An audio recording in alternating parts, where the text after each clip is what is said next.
Hello and welcome to the Harmony of Nature podcast. Today we are recording from Budapest on the final day of our Erasmus Plus project. This inspiring initiative brings together teachers from across Europe and Turkey to explore climate change, greenhouse gas emissions, and sustainable resource management, while integrating digital skills and cultural heritage. Throughout this program, we have engaged in discussions, interactive workshops, and hands on activities to understand our impact on the environment and develop innovative approaches to sustainability. Today, we will hear from our participants as they reflect on their experiences, key takeaways, and future plans to implement what they have learned. So let's get started with our first guest, Maria Luisa. Hi everyone. So my name is Maria Luisa, my surname is Pandozzi Tranier, it's a very very long name. I come from Italy, the school I teach in is a Liceo Orfano Primo. It is a high secondary school in Salerno. Salerno is a town in the south of Italy and I think I'm here for you. Maria, what inspired you to take part in this Erasmus Plus project? How does this topic relate to your personal or academic interests? Learning. We just want to learn. We want to learn how the other countries in Europe face the same problem. That is a problem that is very, very close, closer than we expect. And then there is another reason, apart from learning, meeting other people. And so, of course, we got a need. Every European country has got a need to build a common spirit of collaboration. I think we definitely need to know each other well. We got Europe, let's make it Europeans. Thank you, Maria. My name is Beata Koldaszewska. I come from Poland, and my reasons for involving in this program is the main reason is because I care for the environment and I've always been interested in it. Besides, our school takes we have final exams, and one of the topics at our school is ecology. So it's not only my personal interest but also academic, and our students need to learn a lot about this problem, and I believe it's crucial for future generations to know more and more about this topic and to take real care of this planet, because it's the only planet we have and we just have to take care of it. Thank you, Beata. Alcin? Hi everyone, I'm Elçin. I'm primary school teacher and I came from Turkey, Salihli. Would you like to tell about your motivation to join this project? Yes, first of all, it's an exciting experience to come together with participants from different countries through the Erasmus project Harmony of Nature. The project helps us gain a global perspective on climate change and allows you to learn the environmental policies and solution proposals of different countries. Thank you. Maria, what did you learn about climate change, greenhouse gas emissions, and sustainable resource management? Did anything surprise you or change your perspective? I've learned that we've got no time. We can't waste time, we may say. We need to do something and we need to do it now. And we as educators, as teachers, we've got this duty. Make our students be open to any kind of solution. And this is the main reason I'm here. As far as I'm concerned, I haven't learned that much because I did realize that we do not have much time and that it's a very serious problem for us. But I did learn something more about greenwashing. I knew the term, but I did not know those manipulative techniques that some companies use to make customers believe that they are eco-friendly, and in fact they are not that much.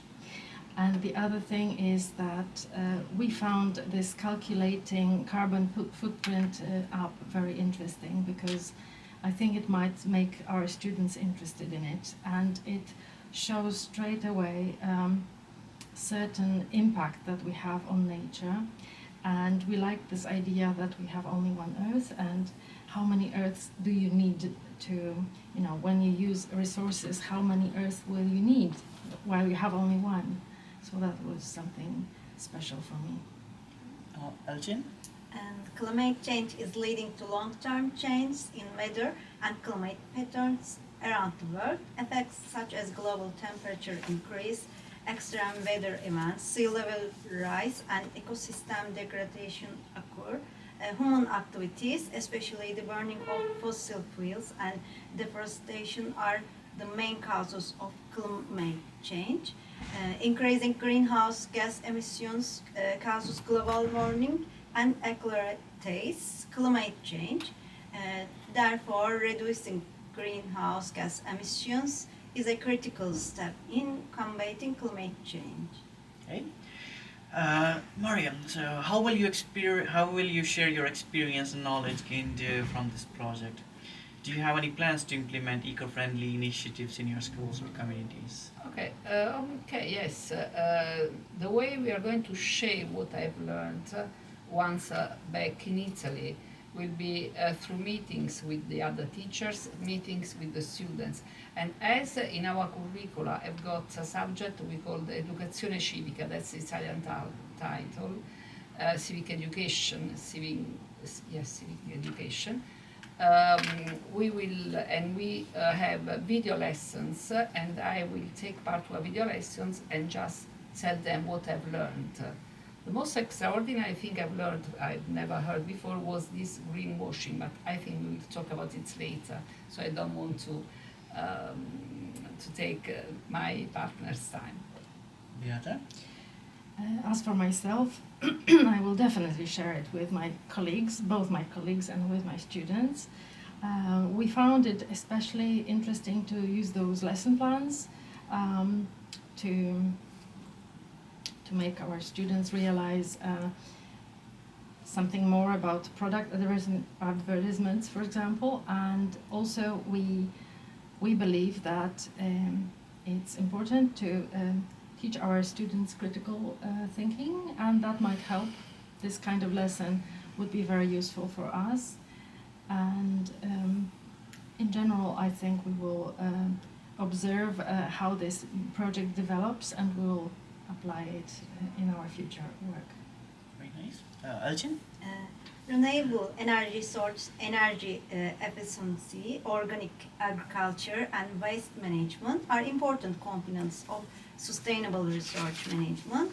This form of management provides economic and social benefits, as well as protecting the environment. A large portion of the waste generated in our homes consists of organic waste. The term organic often leads people to believe that the waste is harmless. However, when organic waste is not stored properly, it can lead to the release of greenhouse gases and even cause explosions and fires. When organic waste is properly separated into its components, it can turn into valuable fertilizer, but when it accumulates in landfills, the methane gas produced from organic waste mixes with the atmosphere, contributing to the formation of greenhouse gases and naturally impacting the environment. Would you like to share any personal stories, reflections, or advice for future participants, and probably a short sustainability tip for our listeners? Okay, I do believe that everyone in our little and limited world can do something. And if everyone do something very little, even very little, we don't need to make miracles, we are not able to, we are not in charge of doing them. But if any of us does something little, we may sum all our efforts and do something big. Even starting from very, very little things in life, like switch off the lights when you move into another room, or switch off the water when we wash. little tips of everyday life. But if I repeat, everyone does something little, we can build something big.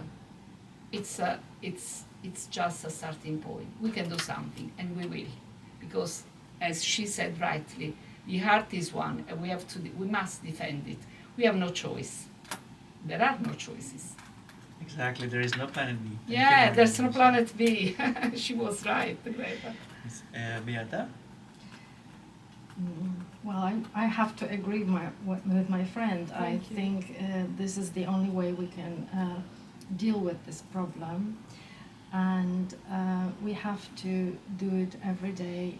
We cannot leave it for later because we might not have time afterwards.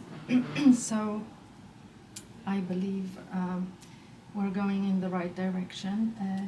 It has given us a lot of hope that when we observe what our colleagues are doing in their countries for the environment, how they are forming their young students to be conscious citizens of this world and to care for the environment. And my little tip, sustainability tip, would be do something for the environment, not every day, not occasionally, because this is the moment you have to do it. That's the time and Exactly. place. Thank you, Beata. Alcin? We return to our country. We want to make a project with our students. We want to implement a project that will create an organic waste collection section in our school garden, ensure that the plants we plant in the school garden are both more productive and transform organic waste, and raise awareness among students about climate change and global warming. Thank you, Alcin. So, as we conclude this episode of the Harmony of Nature broadcast, I want to extend my gratitude to all our participants, facilitators, and partners who made this learning journey so impactful. Thank you. Your passion, ideas, and commitment to sustainability prove that small changes can lead to a significant positive impact on our environment. If you enjoyed this episode, feel free to share it with your friends, classmates, and colleagues. Stay engaged with us on social media and continue promoting a greener, more sustainable future. Together we can make a difference. Until next time, keep learning, keep innovating, and keep protecting our planet. Thank you. Thank you. Thank you to Thank you.